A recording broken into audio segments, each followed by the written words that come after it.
আজকে এসেছি মহানায়ক সালমান শাহ ভাইয়ের বিচার দাবিতে। হত্যাকাণ্ড ডনের সাথে সামিরার হাত আছে। ডন সালমান শাহর অগোচরে ইস্কাটন বাসা আসা যাওয়া ডন আমাদের বেশ কিছুদিন আগে মাসখানেক আগে আমাদের একটা চ্যালেঞ্জ ছুড়ে দিয়েছিল। X-64 দ্বারা সে আমাদের বলেছিল যে সালমান শাহর মা আমার আম্মা নীলা চৌধুরীকে সে একটা প্রশ্ন ছুড়ে দিয়েছিল যে আমরা প্রেস ক্লাবে বসবো সাংবাদিকদের, এক পাশে সাংবাদিক থাকবে, এক পাশে ডন থাকবে, এক পাশে নীলা। সালমান ভাইয়ার হত্যাকাণ্ডের যে একটা ব্যাপার রয়েছে, ছেলে যে ব্যাপারটা ঘটে গেছে অমীমাংসিত একটা হত্যাকাণ্ড আমরা ভক্তরা মনে করি। ইভেন অনেক আলামত অনেক কিছু আছে, এভিডেন্স আছে। তো সেই হিসেবে আমরা 1996 থেকে এই পর্যন্ত আমরা দাঁড়াতে ঘুরতেছি এই হত্যাকাণ্ডের সুষ্ঠু একটা বিচারের জন্য। তো আমরা সেই প্রেক্ষিতে আজকেও আসছি এই হত্যাকাণ্ডের সুষ্ঠু একটা ন্যায় বিচারের দাবি। সামিরা সবার ফার্স্ট সামিরাকে গ্রেফতার করেন, বললেন যে কান টানলে মাথা আসে। সবার ফার্স্ট ওনার স্ত্রী সামিরা, তারপর হচ্ছে ডন, তারপর আদার্স এরা এমনি চলে আসবে যারা যারা আছেন। এখন উনাকে ইনশাল্লাহ আগামীতে কোর্টে আসতে হবে, ওনাকে হাজিরা দিতে হবে এবং ইনশাল্লাহ উনি গ্রেফতার হবে। উনি সহকারে সামিরা হক, ডন, আজিজ মোহাম্মদ ভাই যারা আছে ইনশাল্লাহ ওনাদের সবাইকে গ্রেফতার করা হবে। সালমান শাহ হত্যাকাণ্ডে পুনরায় তদন্তের পর থেকে ঘুম হারাম হয়ে যায় প্রধান দুই আসামি। তারা হচ্ছেন সামিরা হক এবং চলচ্চিত্রের খলনায়ক আশরাফুল হক ডন। 29 বছর ধরে সালমান শাহর মা যে মামলাটি লড়ে যাচ্ছে, সেই মামলাটির সাথে এবার সালমান ভক্তরা যোগ দিয়ে আরও কঠিন করে তুলেছে। পরিশেষে বাধ্য হয়ে পুলিশের কাছে আত্মসমর্পণের সিদ্ধান্ত নিয়েছেন আশরাফুল হক দল। হ্যাঁ প্রিয় দর্শক, বিস্তারিত জানতে সাথেই থাকুন। 1996 সালের সালমান শাহর রহস্যজনক মৃত্যুর পর থেকেই সালমান ভক্তরা বিশ্বাস করেন এই হত্যাকাণ্ডের পেছনে ধনের হাত রয়েছে। সালমান শাহর স্ত্রী সামিরা হকের পরিকল্পনায় মোতাবেক এই হত্যাকাণ্ডটি ঘটনা হয়েছে। সালমান শাহ হত্যাকাণ্ডের পেছনে কি ধন এবং সামিরা হকের পরিকল্পনা ছিল? চলুন এই বিষয় নিয়ে বিস্তারিত দেখেন। এখন আমি আপনাদেরকে দেখাবো সালমান শাহকে কত প্ল্যান করে হত্যা করেছিলেন তার স্ত্রী ডনকে নিয়ে। শুধু তাই নয়, এমন কিছু চাঞ্চল্যকর তথ্য বেরিয়ে এলো সিআইডির হাতে। চলুন সেই সব তথ্যগুলো আপনাদেরকে একের পর এক দেখিয়ে দিই। সবার প্রচেষ্টায় আজকে আল্লাহ তাআলা এটা কবুল করছেন। জনপ্রিয় চিত্রনায়ক সালমান শাহর মৃত্যুর 29 বছর পর অবশেষে নড়ে চড়ে বসেছেন আদালত। খল অভিনেতা ডন, সালমানের স্ত্রী সামিরা সহ অভিযুক্তদের দেশ ত্যাগে নিষেধাজ্ঞা এবং তাদেরকে যে কোনো মুহূর্তে গ্রেফতার করা হতে পারে। দীর্ঘ আইনি লড়াই শেষে এই রায়ে কিছুটা স্বস্তি পেলেও সালমান শাহর মা নীলা চৌধুরী সম্প্রতি হুমকির মুখে পড়েছেন। ডন 1 মাস আগেও তাকে হুমকি দিয়েছিলেন। এদিকে একের পর এক তথ্য বেরিয়ে আসছে সালমান শাহর মৃত্যু নিয়ে। জানা গেছে নায়ক সালমান শাহকে শেষ করতে গুন্ডা ভাড়া করেন শাশুড়ি লতিফা হক লুসি। নায়ককে মারতে পরিকল্পনা সাজানো হয় গুলিস্তানের একটি বারে। গুন্ডাদের সঙ্গে চুক্তি হয় 12 লাখ টাকায়। আন্ডারওয়ার্ল্ড ডন আজিজ মোহাম্মদ ভাই, খলনায়ক ডন, সালমানের স্ত্রী সামিরা সহ আরও 11 জন অংশ নেন এই মিশনে। এই গল্প যেন হার মানিয়ে দেয় থ্রিলার সিনেমার গল্পকেও। সালমানকে শেষ করে দিয়ে ঘটনা ধামা চাপা দিতে অপমৃত্যু বলে প্রচার চালিয়ে পরিস্থিতি ঠান্ডা করেন আজিজ মোহাম্মদ ভাই। এই হত্যাকাণ্ডের দোষ স্বীকার করে জবানবন্দি দেন 11 আসামির মধ্যে 2 জন। তাদের মধ্যে একজন হচ্ছেন আসামি রেজভি আহমেদ ওরফে ফারহাদ। তিনি জবানবন্দিতে বলেন সালমান শাহ নিজে মরেননি, তাকে শেষ করা হয়েছে। এটি একটি পরিকল্পিত মিশন ছিল। জবানবন্দিতে রেজভি আরও বলেন ডন সালমান শাহর ঘনিষ্ঠ বন্ধু ছিল। সালমানের স্ত্রী সামিরার সঙ্গে ডনের অবৈধ সম্পর্ক গড়ে ওঠে এবং তাদের মধ্যে নিয়মিত দৈহিক সম্পর্ক চলছিল। অন্যদিকে সামিরার মায়ের সঙ্গে চিত্র প্রযোজক আজিজ মোহাম্মদ ভাইয়ের গোপন ও দৈহিক সম্পর্ক ছিল। সবকিছু জেনে যাবার পর সালমান ডনকে এড়িয়ে চলতেন। পরিকল্পনার বিষয়ে রেজভি বলেন সালমান শাহকে শেষ করার আগের দিন 1996 সালের 5 সেপ্টেম্বর গুলিস্তানের একটি বারে পরিকল্পনা করা হয়। ওই দিন রাত 8টায় ডন, ডেভিড, ফারুক, জাভেদ ও আমি বারে যাই। সেখানে আরও 2 জন ছেলে সাত্তার ও সাজু আসে। এরপর ফারুক 2 লাখ টাকা বের করে বলে সামিরার মা ওই টাকা দিয়েছে। কথা ছিল সালমানকে শেষ করার জন্য মোট 12 লাখ টাকা দেবে। কাজের আগে 6 লাখ ও কাজের পরে 6 লাখ। রেজভি আরও বলেন এরপর ওই রাতে বার থেকে এফডিসি এসে শুটিং শেষে পূর্ব পরিকল্পনা অনুযায়ী রাত 2:30টার সময় আমাকে সালমান শাহর বাসায় নিয়ে যায় ডন। ওই বাসায় ডন, ডেভিড ও ফারুকের যাতায়াত ছিল বলে দারোয়ান কিছু বলেনি। তবে এদের সাথে আরও কয়েকজন ছিলেন যারা বোরখা পরে সালমানের বাসায় যান। তাদের মধ্যে একজন হতে পারেন সামিরার মা। সালমানের মা বলেন 29 বছর ধরে আমি বলে আসছি আমার ছেলে নিজ হাতে জীবন শেষ করার মতো ছেলে নয়। তিনি আরও বলেন আমরা খবর পাই আমার ছেলে অসুস্থ, কিন্তু আমরা যাওয়ার পর বাসায় ঢুকতে দেওয়া হয়নি।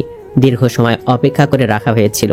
এরপর তিনি কয়েকটি প্রশ্ন তুলে বলেন সামিরার মা 5 সেপ্টেম্বর কেন ঢাকা এসেছিল। সালমানের বিল্ডিংয়ে মৃত্যুর একদিন আগে একটি গাড়ি আসে। বোরখা পরে সেই গাড়িতে কারা ছিল আমরা পরে শুনেছি। এগুলো তদন্ত করলে সব বের হয়ে আসবে।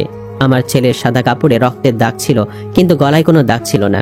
পোস্টমর্টেমের বাহানা করে আমার ছেলে দেহের অঙ্গ প্রত্যঙ্গ কেটে নেওয়া হয়। 1996 সালের 6 সেপ্টেম্বর মাত্র 25 বছরে রহস্যজনক মৃত্যু হয় ঢালিউড চিত্রনায়ক সালমান শাহর। এতদিন এ মৃত্যুকে অপমৃত্যু বলে উল্লেখ করেছে একাধিক তদন্ত কমিটি। তবে সব তদন্তে এড়িয়ে চলা হয়েছে সত্যকে, যে কারণে দীর্ঘ 29 বছর পর অভিনেতা সালমান শাহর অপমৃত্যু মামলা রূপ নিয়েছে হত্যা মামলায়। এদিকে সালমানের বাসায় লিফটে ওঠার আগেই ডান পাশে রুবি নামে এক মেয়ের রুমের দরজায় ডন নক করলে রুবি নাইটি পরা অবস্থায় দরজা খোলে। এরপর বলে, ও তোমরা এসেছো? তখন ডন রুবিকে বলে, আজিজ ভাই কোথায়? বাথরুম থেকে আজিজ ভাই বের হয়ে আসে। এরপর আমরা উপরে উঠি। আজিজ ভাই 4 তলায় নেমে যায়, আর আমরা 11 তলায় নেমে সালমানের বাসায় যাই। দরজা আগে থেকে চাপানো ছিল। দরজা খুলে দেখা যায় সালমান বেডরুমে শুয়ে আছে, পাশে সামিরা নাই। তখন ডন, ডেভিড, জাভেদ, ফারুকরা মিলে সালমানের ওপর ঝাঁপিয়ে পড়ে। এ সময় ফারুক তার পকেট থেকে অজ্ঞান করার ক্লোরোফর্মের শিশি বের করে সামিরাকে দেয়। সামিরা তা দিয়ে সালমানের নাকের ওপর চেপে ধরে। ডন সালমানের বুকের ওপর গিয়ে বসে আর ফারুককে বলে, আজিজ মোহাম্মদ ভাইকে ডাকো। ফারুক তখন বাহিরে গিয়ে আজিজ মোহাম্মদ ভাইকে নিয়ে আসে। এরই মধ্যে সামিরার মা ড্রেসিং রুম থেকে বের হয়ে আসে। তখন ধস্তাধস্তি হচ্ছিল। সালমানের খুব শক্তি ছিল, ইনজেকশন দেওয়া যাচ্ছিল না। তখন সবাই মিলে সালমানকে ড্রেসিং রুমে নিয়ে ডেভিড সালমানের পা বাঁধে। আজিজ ভাই ডনকে ইনজেকশন দিতে বলে। পরে সামিরা পুশ করে। তার মা সামিরাকে পুশ করতে সাহায্য করে। পরে সালমান নিস্তেজ হয়ে পড়ে। ইনজেকশন পুশ করার আগে আজিজ মোহাম্মদ ভাই ফ্যানটা সালমান শাহর ঘাড়ের ওপর ছুঁড়ে মেরেছিল। ড্রেসিং রুমে একটা মই ছিল। আজিজ মোহাম্মদ ভাই আমাকে মইটা আনতে বলে, আমি এনে দেই। এরপর তিনি দড়ি চান। তখন ডন নিজের কোমরের দড়িটা খুলে আজিজ ভাইয়ের হাতে দেয়। আজিজ মোহাম্মদ ভাই নিজেই সিঁড়ি দিয়ে উঠে দড়িটি সিলিং ফ্যানের সঙ্গে বাঁধে। তাতে আমি, সামিরার মা সাহায্য করি। পরে সালমানের পায়ে বাঁধা রশিটা খুলে বুকের ওপর উঠে গলায় চাপ দিয়ে রাখে এবং পরীক্ষা করে দেখে যে নিঃশ্বাস নেই। উপরে রশিটা খানিকটা ঝুলিয়ে রাখা হয়, যাতে দেখানো যায় যে মৃতদেহটা ঝোলানো থেকে খোলা হয়েছে। পরে সালমান নিজে এমন কাজ করেছে এটা দেখানোর জন্য তাকে তেল মালিশ করা হয়, কাপড় ভিজে শরীরে রাখা হয়। এরপর যে যার মতো চলে যায়। আমিও ফরিদপুর চলে যাই। এরপর কারোর সঙ্গে যোগাযোগ হয়নি। কিছুদিন পর ডনের সঙ্গে ঢাকায় দেখা হলে আমাকে জানায় দুশ্চিন্তার কোনো কারণ নাই, আজিজ মোহাম্মদ ভাই সব ঠান্ডা করে দিয়েছে। পরে আমি আবার বাড়িতে গেলে 1997 সালে 4 জুলাই ডন ও ডেভিড আমাদের বাড়িতে আসে। ডন আমাকে বলে, কেসটা আবার নাড়া দিয়ে উঠেছে, যেহেতু আমাদের সঙ্গে ছিলে এখন আমাদের সাহায্য করতে হবে।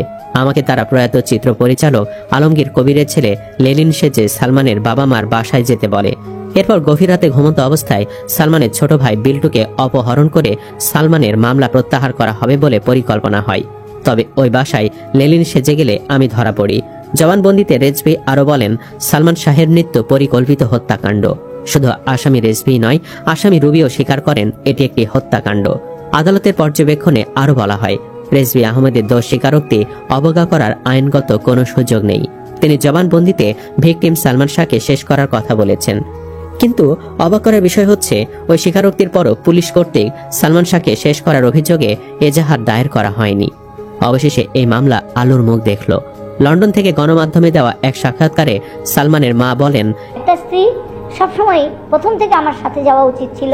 স্বামীর যখন দাফন হয় দাবি করা ছিল, প্রথম দিনই তো হসপিটালে যাওয়া উচিত ছিল, তাকে তো কাছেই পেলাম না। এই 29 বছরে অনেক মানুষ আমাকে খারাপ বলেছে, আমার ছেলেকে খারাপ বলেছে। কেউ বলেছে আমি নাকি নিজেই আমার ছেলেকে মেরেছি, কিন্তু আমি জানতাম একদিন আইন প্রমাণ করবে সত্যটা। তিনি আরো বলেন, আদালতের সোমবারের সিদ্ধান্ত আমাকে মানসিকভাবে শান্তি দিয়েছে। মামলার কার্যক্রম এত দ্রুত হবে ভাবিনি। এখন মনে হচ্ছে অবশেষে ন্যায় বিচার পাবো। সালমান শাহর মৃত্যু প্রসঙ্গে নীলা চৌধুরী বলেন, পরিকল্পিতভাবে শেষ করার চিহ্ন আর অপমৃত্যুর চিহ্ন এক নয়। আমার বাচ্চাটা আত্মহত্যা করেনি, খুনি হয়েছে। 20 তারিখ থেকে 20 তারিখ থেকে এত আশ্বস্ত নিউজ পাচ্ছি। আমার ছেলের শরীরে বিভিন্ন আলামত ছিল। সামিরা চট্টগ্রাম থেকে লোক এনে পরিকল্পিতভাবে তাকে শেষ করেছে। এর সঙ্গে আজিজ মোহাম্মদের লোকজনও জড়িত। নীলা চৌধুরী আরো অভিযোগ করেন, সম্প্রতি অভিনেতা ডন তাকে হুমকি দিয়েছেন। তিনি বলেন, 1 মাস আগেও ডন আমাকে হুমকি দিয়েছে, প্রেস ক্লাবের সামনে যেতে বলেছে। ভাবুন যে একসময় আমার ছেলের পিছে পিছে ঘুরতো, সে এখন আমাকে হুমকি দেয়। S-64 দ্বারাই সে আমাদের বলেছিল যে সালমান শাহর মা আমার আম্মা নীলা চৌধুরীকে সে একটা প্রশ্ন ছুড়ে দিয়েছিল যে আমরা প্রেস ক্লাবে বসবো সাংবাদিকদের, এক পাশে সাংবাদিক থাকবে, এক পাশে ডন থাকবে, এক পাশে নীলা আম্মা, আমরা সালমান শাহ ভক্ত থাকবো, যে আসেন চ্যালেঞ্জ মোকাবেলা হবে। আমি আজকে ডন আপনাকে বলতেছি, আসেন খোলা ময়দানে খেলা হবে। আগের বক্তব্যতে উনি কি বললো, সালমান শাহ মানসিকভাবে রিয়া ছিল, পারিবারিক দিক থেকে ডিপ্রেশন ছিল, এজন্য সালমান শাহ এই কাজটা করছে। সালমান শাহ আপনার বন্ধু ছিল, সালমান শাহ তো আপনি জানাই করছে নাকি, তা আপনি তো ঠেকাইতে পারতেন না। আপনি আপনার বন্ধুরও এটা ঠেকাইলেন না, কোনোদিন বললেন না আমি আপনার সালমান শাহর হত্যার বিচার চাই। আপনার স্বামীরাকে নিয়ে গুণগান করছেন, সে এডুকেটেড মহিলা, সে দেখতে সুন্দরী, তো সুন্দরী হলে আপনি 29 বছর ধরে অবিবাহিত কেন? মরার পরে আপনার স্বামীরাকেই বিয়ে করে নিতেন, তাহলে তো আপনার চিরকুমারের খেতাবটা আপনার সাথে থাকতো না। আর দ্বিতীয়ত আবার তুমি বললেন আমার প্রিয় বন্ধু মারা গেছে, হ্যাঁ আপনার তো কাঁদবে নেই, কারণ আপনাকে তো সালমান শাহ চলচ্চিত্র জগতে হাতে ধরে এনে দিয়ে গেছে। এখন আমার হাতে ধরে যদি কেউ আমাকে একটা কাজে ঢুকাই দিয়ে যায়, আমি তো তার জন্য মনে মনে একটু আমার বন্ধু আমাকে এটা করে দিয়ে গেছে। কিন্তু এই হত্যাকাণ্ড ডনের সাথে সামিরার হাত আছে। রমনা থানাধীন ওই সালমান শাহর বাসায়, সেখানে পাইলাম না, এই মাত্র গেল, পুলিশ বললো যান আপনি মর্গে পাইলেন, মর্গে যান। তখন আমি সাথে সাথে মোটর বাইক নিয়ে দৌড়াইয়া আসলাম। তখন তো এই ভবন ছিল না, এখানে বিশাল জঙ্গল, ওইখানে লাশটা পাইলাম, ওই যে ওই রুমে, মর্গের ওই রুমটায় লাশ পাইলাম। লাশটা দেখলাম যে গলাটা অনেকগুলা দাগ মানে ওই যে ছোলা দাগের মতো ছুলে গেছে, এই ধরনের লাগছে, এই ধরনের গলার চৌড়া দাগ। খুব খারাপ লাগলো, এত নুরানি চেহারা সালমান শাহ, সে এখন তার লাশ, এই বিষয়টা কেমন জানি মনে হইলো। এরপরে একে একে ওই বিভিন্ন মিডিয়ার, ইত্তেফাক, ইনকিলাব, জনকণ্ঠ, বিভিন্ন ইংলিশ পত্রিকার সব মিডিয়ার লোকজন এখানে এসে ভিড় করছে। তখন আমি আমার ডিজিটাল ক্যামেরা দিয়া যতটুকু পাচ্ছি আমি ছবি নিছি, ছবি নিয়ে আমি চলে গেছি, কিন্তু মনে হয় না যে এখনো ভাবি নাই যে সে মারা গেছে। অপমৃত্যু মামলা থেকে এটাকে হত্যা মামলা রূপান্তর করতে এত বছর সময় গেছে। এবং সবচেয়ে বড় কথা হচ্ছে হত্যা মামলার যে প্রধান আসামি এবং অন্যান্য আসামি যারা আছেন, প্রধান আসামি হচ্ছে তার স্ত্রী সামিরা হক, সাবেক স্ত্রী, তো উনাকে এবং যারা আসামি আছে বাকিদেরকে অতি শীঘ্রই গ্রেপ্তার করতে হবে। এটা হচ্ছে আমাদের ভক্তদের পক্ষ থেকে দাবি দেওয়া। যদি অতি শীঘ্রই এটা অ্যারেস্ট করা না হয়, আমরা একটা বড় ধরনের কর্মসূচি দেওয়ার চিন্তা ভাবনা করতেছি। ভক্তবৃন্দ থেকে প্রয়োজনীয় মানববন্ধনে যাব এবং আদার্স যে কাজগুলি করা দরকার আমরা সেগুলিই করবো। সে নিজেরা নির্দোষ দাবি করছে এতদিন, আর ঘুরে বেড়াইছে। এখন তো এটা হত্যা মামলা। 29 বছর পর সালমান শাহের বললো যে, ওই দিন জজ বললো যে সালমান শাহের বুকের এখানে আঘাতের চিহ্ন পাওয়া গেছে। সব মিলিয়ে টোটালি একটা হত্যা মামলা।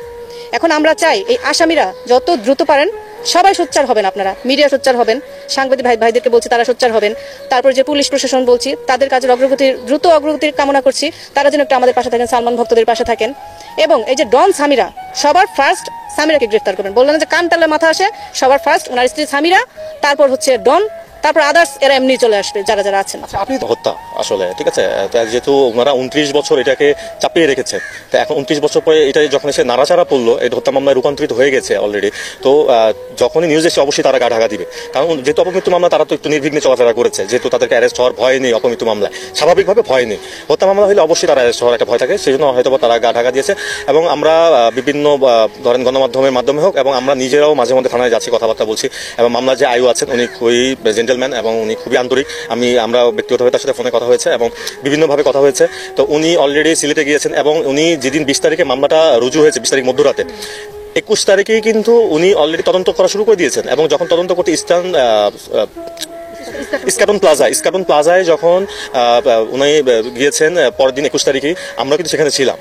তো উনি ইতিমধ্যে যেই বাসা থেকে সালমান শাহ মৃতদেহ পাওয়া গিয়েছে, ওই বাসায় উনি তদন্ত করার জন্য যা যা করা দরকার উনি করে এসেছে। হয়তো তদন্তের সাথে আমাদেরকে পুরোপুরি বলেনি, জাস্ট উনি আমাদেরকে অবহিত করেছেন যে হ্যাঁ আমরা কথা বলে এসেছি, এখন যারা বাসা আছেন এই সেপারেশনে চলে যেতে পারতো, সালমান ভাইকে সেপারেশন দিতে পারতো, কিন্তু উনি হত্যাটা করলো না। তাও সে একজন অপরাধী, মানে একজন নিরপরাধ মানুষকে নিঃশৃংসভাবে রাতের অন্ধকারে সে হত্যা করেছে। সে কি আসলে নারী জাতি? প্রশ্নটা ওনার কাছে, উনি কি আসলে নারী, না উনি একটা আজরাইল? কি মনে হতো, মানে আপনার কাছে কি মনে হয় যে আসলে কখন একজন নারী আসলে তার স্বামীকে হত্যার মতো পরিকল্পনা বা হত্যার মতো সিদ্ধান্ত নিতে পারে, বা কি মনে হয় যে আসলে কি নেপথ্যে কি রয়েছে? নেপথ্যে কিছু না, নেপথ্যে হচ্ছে ওনার প্রতিহিংসা, হতে পারে প্রতিহিংসা। কারণ হচ্ছে দেখেন, নায়িকা শাবনূরকে নিয়ে একটা স্ক্যান্ডাল ছিল তখন। আমার কথা হচ্ছে নায়িকা শাবনূরকে কেন, আরো 10টা নায়িকা নিয়ে স্ক্যান্ডাল হবে? তোমার হাজবেন্ড একজন অভিনেতা, তৎকালীন সুপারস্টার, বর্তমান সুপারস্টার, ইন ফিউচার সুপারস্টার। তোমার হাজবেন্ড একজন অভিনেতা, তোমার তো এই ধরনের নোংরা মাইন্ড দরকার ছিল না। তোমার মাইন্ডটা দরকার ছিল বড়, ফ্রেশ, স্বচ্ছ মাইন্ডের দরকার ছিল তোমার। তুমি কেন তোমার হাজবেন্ড যখন শুটিং এ যেত ওইখানে যায় বসে থাকতা, হাজবেন্ড কার সাথে কি করতেছে কি না করতেছে মাইন্ড করতা, এই টাইপের কোনো কিছু তো ওনার মানে ওনাকে দ্বারা চিন্তাই করা যায় না, মানে মানে রুচিহীন একজন মহিলা, সত্যি কথা বলতে যেটাকে বলা হয় রুচিহীন মহিলা। এখন শাবনূরকে কেন্দ্র করে ওনাদের মাঝে একটা বিশৃঙ্খলা সৃষ্টি হয়েছিল, ঠিক আছে। তার ডাক্তার বলেছে তার চলাফেরা করা নিষেধ, তার মা ইংল্যান্ডে রয়েছে। নীলা চৌধুরীর ভাই আলমগীর হোসেন কুমকুমকে এই রিভিশন মোকদ্দমা পরিচালনা করার জন্য দায়িত্ব দেওয়া হয়েছে। তিনি পাওয়ার অফ অ্যাটর্নি মূল্যে এই মামলাটা পরিচালনা করছেন। এই রিভিশন মোকদ্দমায় আমরা বিজ্ঞ আদালতে দাবি করেছি যে পিবিআই তদন্ত রিপোর্ট। বন্ধুরা, আশা করছি ভিডিওটির মাধ্যমে আপনারা জানতে পেরে গেছেন কত প্ল্যান খাটিয়ে সামিরা এবং তার প্রেমিকা সবাই মিলে কিভাবে সালমান শাহকে হত্যা করেছিলেন। 90 দশকের তিনি কত বড় একটা জনপ্রিয় তিনি অভিনেতা ছিলেন সেটা সবাই জানেন। দেশের মানুষ সবাই তার জন্য পাগল ছিল, কিন্তু আগের সরকারের কারণে তার বিচার হয়নি। মহান আল্লাহর রহমতে এখন 29 বছর পর সালমান শাহের মা নীলা চৌধুরী তিনি বিচার একেবারে পেলেন। তিনি খুব খুশিতে আত্মহারা। তিনি একাই ভিডিওতে বলতেন যে আমার এটার বিচার চাই। দেখুন, মহান আল্লাহ তাআলার সাহায্য আসে, কিন্তু দেরিতে হলেও আসে। দোষীরা এতদিন খোলা ঘুরছিল, এখন দেশের আইন বলে দিয়েছে তারা দেশ থেকে বাইরে যেতে পারবে না, নিষেধাজ্ঞা লাগিয়ে দেওয়া হয়েছে। দেখা যাক কত দূর পর্যন্ত কার্যক্রম হয় এবং কত তাড়াতাড়ি তাদের ফাঁসি হয়, এটাই আমরা আশা করছি। ভিডিওটিতে অবশ্যই একটা লাইক করবেন এবং সালমান শাহের জন্য ছোট্ট একটা দোয়া লিখবেন, আমি লিখতে ভুলবেন না। ধন্যবাদ।